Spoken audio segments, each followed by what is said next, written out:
Je suis à l'intérieur du Rivian R1T, un pick-up 100% électrique concurrent du Cybertruck, et je me trouvais dans l'un des rangements de cette voiture électrique très pratique. Allez, on fait le tour du proprio. Qui dit pick-up électrique dit une voiture qui est utile au quotidien. Et donc comme vous pouvez le voir ici, je suis devant le tunnel central qui est en fait un immense rangement. On peut par exemple y mettre des skis ou pourquoi pas une trottinette électrique puisqu'il y a 2 prises électriques à l'intérieur pour pouvoir alimenter ou recharger des choses. Donc même on peut mettre une glacière électrique par exemple. Et derrière moi, on a bien sûr l'immense benne. Alors en effet, elle est plus petite qu'un gros pick-up type Ford F-150. C'est une dimension peut-être même un peu plus européenne. On aimerait bien la voir rouler sur nos routes. Et en tout cas, c'est très pratique. Nous, on a mis quelques affaires. On a également un petit volet qui peut venir refermer la benne, mais nous, on l'avait pas pour cette voiture de location. Et regardez-moi cette clé en forme de mousqueton ou de cadenas. Je peux bien sûr ouvrir le haillon pour accéder à la benne. Et je vais m'asseoir tranquillement dessus pour profiter du paysage. À l'intérieur de cette benne, on est dans un pick-up encore technologique et très utile. C'est pourquoi on a des prises électriques, mais également un compresseur pour pouvoir regonfler ou dégonfler les pneus. Et pourquoi, vous allez me dire? Eh bien tout simplement pour pouvoir rouler sur du sable, par exemple pour aller sur la plage. Les Américains aiment beaucoup ça. Eh bien il suffit de dégonfler les pneus pour éviter de s'embourber. Et ensuite quand on reprend la route pour éviter de crever les pneus, eh bien on les regonfle directement avec le compresseur intégré. Allez, maintenant on fait un petit tour du design. Comme vous pouvez le voir, ce pick-up, il a plutôt la forme d'un pick-up traditionnel, c'est-à-dire que le Cybertruck à côté, c'est un monstre, c'est un truc un peu chelou en termes de design, on aime ou on n'aime pas. Ici, on est sur une forme plus conventionnelle, mais perso, je trouve que c'est un design un peu plus européanisé, un petit peu plus californien, on va dire. C'est pas le gros pick-up texan qui pollue, en plus là, il est électrique. Moi, j'adore, il est mignon. Par exemple, quand on ferme la voiture, c'est des petits oiseaux. Le petit bruit, au lieu que ce soit un klaxon pour vous dire « Ok, la voiture est fermée », c'est un petit couicou. C'est bon, voilà, c'est mignon. Et on a à l'avant une signature lumineuse que je trouve vraiment magnifique. Je sais pas toi ce que t'en penses, Arnaud. Ouais, moi je la trouve trop mignonne avec les phares ronds là. Ouais, carrément, on voit les phares un petit peu arrondis, un petit peu ovales. Vraiment, c'est cool. C'est pas une voiture qui en impose en mode violent, c'est un petit peu doux, on va dire. On remarque bien les feux à l'avant. Clairement, la signature lumineuse, elle est assez ouf avec cette bande à LED pour les feux de jour. Et là, on n'a pas encore allumé les feux de croisement. Et si vous connaissez pas Rivian, c'est normal, c'est une start-up un peu comme Tesla à l'époque. C'est leur première voiture qui existe aussi en mode SUV. Mais ici, ce qui est assez spectaculaire, c'est le nombre de caméras qu'il y a autour de la voiture. Donc comme sur une Tesla, ici il y en a 3, une là et une ici, juste pour la face avant. Et ça permet d'avoir la vue à 360 qui est vraiment très pratique, mais surtout le pilotage automatique. Et ce qui est magnifique sur cette voiture, c'est qu'on a beau avoir 4 moteurs, un par roue. À l'avant, on n'a pas de moteur, c'est un gigantesque coffre, on appelle ça frunk à l'américaine, un coffre avant. Et on peut y mettre toutes sortes de choses, mais aussi et surtout des glaçons pour en faire un immense réfrigérateur. Regardez, ce coffre avant il est encore plus profond qu'on ne le pense puisqu'il y a un double fond avec un petit truc pour pouvoir faire écouler l'eau. Et donc je vais remplir le coffre de glaçons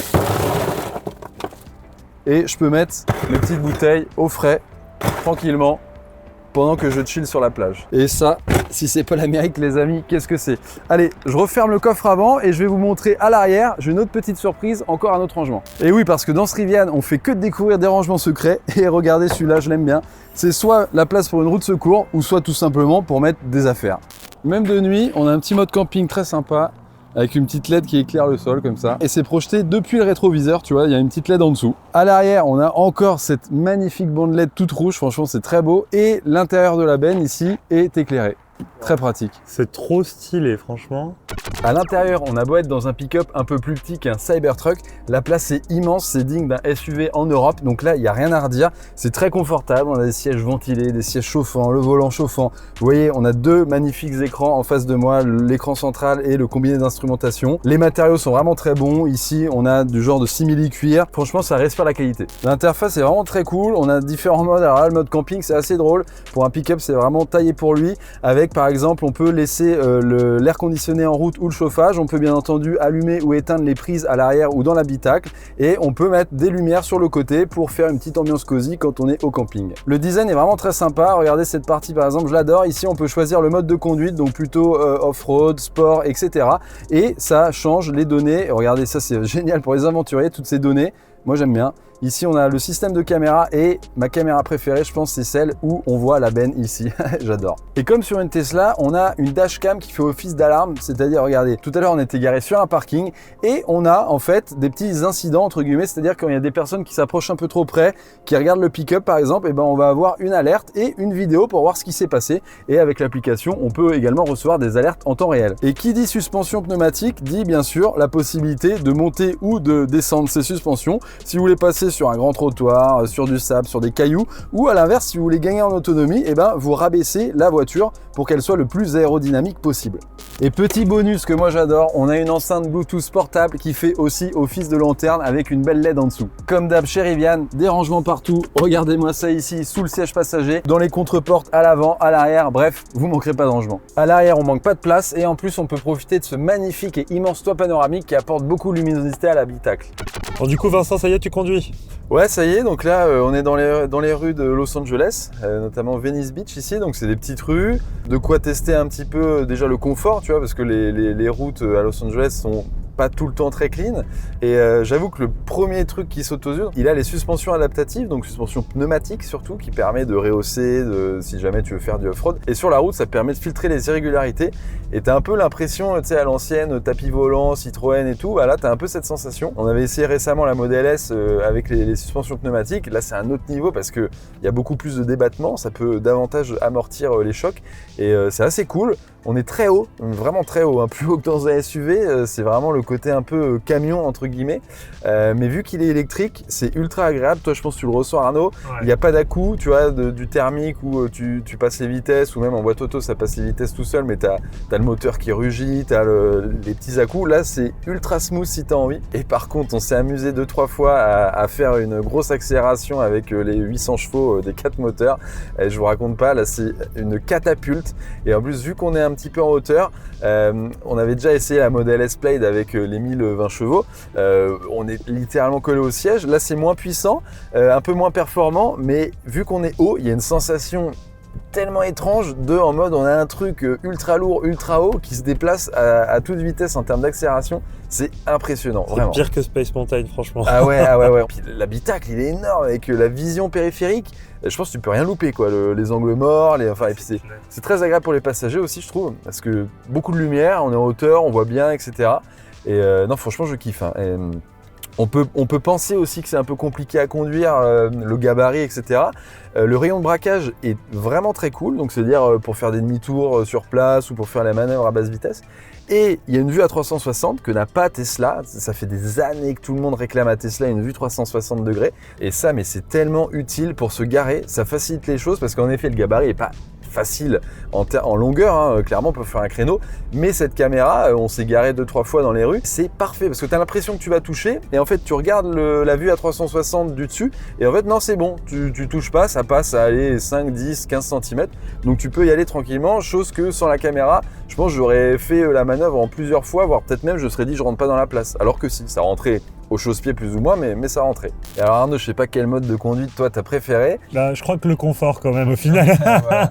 En fait, ce qui est vraiment très cool, donc là c'est un peu l'avantage de l'électrique et l'avantage des suspensions pneumatiques qu'on trouve sur des voitures haut de gamme, hein. C'est pas la seule à avoir des suspensions pneumatiques. Donc ici ça permet de surélever, au contraire de rabaisser la voiture pour gagner en autonomie par exemple, ou de la surélever pour passer sur des passages un peu off-road, etc. Il y a plein de modes d'ailleurs off-road, des modes pour aller dans le sable, des modes pour drifter, des modes, enfin vraiment pour tout faire. Et tu as un mode sport où les suspensions se raffermissent, ce qui permet à la voiture dans des virages serrés de vraiment virer à plat et d'éviter de s'écraser, tu vois, sur les roues opposées. Et vraiment le châssis est vraiment très bon, mais par contre quand tu passes en mode sport sur les routes un petit peu pourries à certains endroits, tu sens que ça tape un petit peu, ça rebondit. Ah, le but c'est de faire l'aventure. Là, voilà, c'est ça. Alors que le mode confort, ouais, c'est royal. Hein. Quand tu passes de l'un à l'autre, c'est bluffant vraiment. Et l'interface au début, j'étais un petit peu dérouté, mais en fait, c'est très clean, c'est très fluide, très réactif. Et finalement assez simple de prise en main. Les icônes, elles sont assez lisibles. Vraiment, c'est pratique à l'utilisation. Le GPS, il est joli. Il y a un mode carte, il y a un mode satellite. Enfin, vraiment, c'est cool.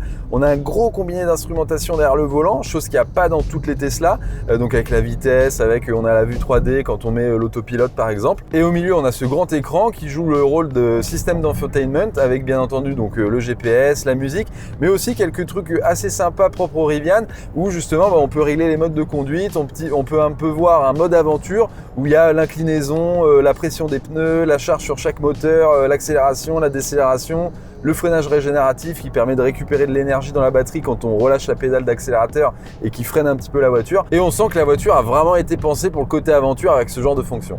Comme sur une Tesla, il y a un mode autopilote, donc c'est-à-dire une conduite semi-autonome de niveau 2 qui assiste le régulateur adaptatif de vitesse, c'est-à-dire elle va accélérer, freiner toute seule, et le centrage dans la voie qui permet de prendre les virages, de rester en plein milieu comme sur un rail, et nous on lâche le volant, on lâche les pédales, c'est la voiture qui fait tout. Et donc là c'est activé, j'enlève les mains, j'enlève les pieds, c'est la voiture qui fait tout. Je lui dis d'aller à une certaine vitesse avec le régulateur de vitesse et elle garde sa vitesse, elle va ralentir si besoin s'il y a une voiture devant, elle va accélérer s'il n'y a personne devant bien sûr. Donc ça c'est une fonction de base qu'on trouve sur beaucoup de voitures. Malheureusement il n'y a pas encore l'équivalent du Full Self Driving, le FSD de Tesla, où là on renseigne dans le GPS une adresse, on croise les bras et la voiture nous y amène d'un point A à un point B. Ici, non, c'est comme nous, il faut faire les choix, aller à droite, aller à gauche, prendre une sortie d'autoroute, etc. Mais franchement, c'est bien exécuté. Je me sens vraiment serein derrière le volant quand c'est la Rivian qui me conduit. Donc non, franchement, c'est cool. Et en termes de son, à l'avant, on a une immense barre de son signée Meridian et je peux vous dire, ça envoie vraiment, c'est très agréable d'écouter de la musique dans cet habitacle. Alors là, on a choisi de tester la version pick-up du Rivian, donc le R1T, mais il faut savoir qu'elle existe aussi en version SUV, la R1S, c'est-à-dire que ici, on n'a que 3 places à l'arrière, comme vous pouvez le voir, et la benne. Et en fait, la version SUV, elle remplace la benne par un habitacle fermé, donc ça devient un gros rectangle. Il est peut-être un peu moins réussi styliquement, bon ça c'est subjectif, mais en tout cas, ça permet d'avoir un coffre fermé, assez grand, et surtout 7 places au lieu de 5 places ici. Niveau recharge rapide, le Rivian R1T accepte une puissance de recharge de 220 kW maximum, ce qui signifie à peu près 220 km d'autonomie récupérée en 20 minutes. On a environ 530 km d'autonomie avec la batterie de 135 kWh et notre version avec 4 moteurs très gourmandes en énergie, mais si vous optez pour la version double moteur avec une batterie plus grosse de 150 kWh, on atteint une autonomie de 660 km. Alors on en pense quoi de ce Rivian R1T? Moi j'aime vraiment beaucoup. En termes de top, vraiment la tenue de route elle est ouf, les performances elles sont hallucinantes, c'est très pratique comme vous avez pu le voir. Le design moi j'aime beaucoup. Ça coûte à peu près le même prix qu'un Cybertruck, c'est-à-dire à partir de 80 000 $, mais c'est pas encore dispo en Europe. On ne sait pas si on aura ce modèle là ou le futur plus petit, la gamme R2. Hop, attention, puisque depuis le tournage de cette vidéo, Rivian a fait des grosses annonces pour l'Europe avec l'arrivée prochaine du R2, un SUV beaucoup plus compact, et surtout les R3 et R3X qui sont des voitures électriques encore plus compactes et plus abordables. On se dit que ça sera à peu près 50 000 € pour le R2 et encore moins cher pour les R3. Par contre, il va falloir être patient puisque on devrait les voir arriver en Europe à partir de 2027 pour le R2 et les R3 et R3X, ça pourrait même être 2028. Il y a 2-3 points qui peuvent nous décevoir, à l'image de la vitesse de recharge qui est un petit peu plus faible que sur un Tesla Cybertruck par exemple, et également l'absence d'Android Auto ou de CarPlay, c'est-à-dire que votre téléphone ne vous servira à rien, il faut vraiment passer uniquement par l'interface, un peu comme chez Tesla. Sauf que là, il y a un petit peu moins d'applications tierces, par exemple chez Tesla, on peut avoir YouTube, on a quelques jeux, ici il faut se limiter surtout à la musique. Voilà, j'espère que cette vidéo vous aura plu, en tout cas moi j'ai pris vraiment beaucoup de plaisir à conduire ce pick-up électrique, n'hésitez pas à me dire en commentaire ce que vous en pensez, est-ce que vous aimeriez bien l'acheter s'il arrivait un jour en Europe? Quant à moi, je vous dis à bientôt pour une prochaine vidéo.